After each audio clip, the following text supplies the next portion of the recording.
Paul and I, it's funny because I've known Paul much, much longer than even the first two guys I've already talked about that we've worked long together. But he came in, he's been a Wall Street guy for over 20 years.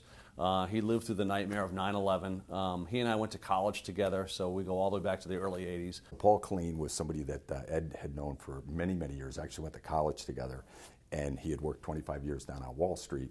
Very sophisticated business person, has reached to the capital markets. And we needed, kind of, as I like to call it, some adult supervision to come in and actually run the day-to-day operation, and that's why Paul got brought in. We're both kind of weather freaks. We love the weather together, but we all kind of took different tangents when it comes to careers.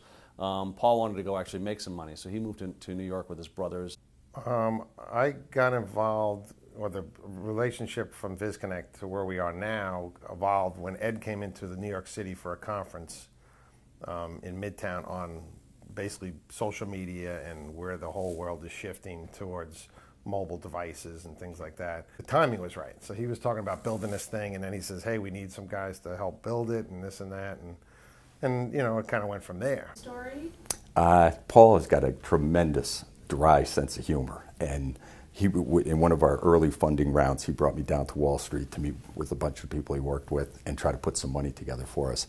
And we went out, we went to dinner, and then these guys party. And so all these traders that he's known for years, they're all excited to see Paul.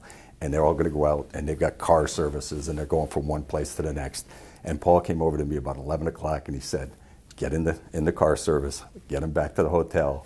And he goes, you do not want to try to run with these boys tonight. He's the only guy in a high-level meeting that can get away with saying almost anything, and people kind of respect him for it.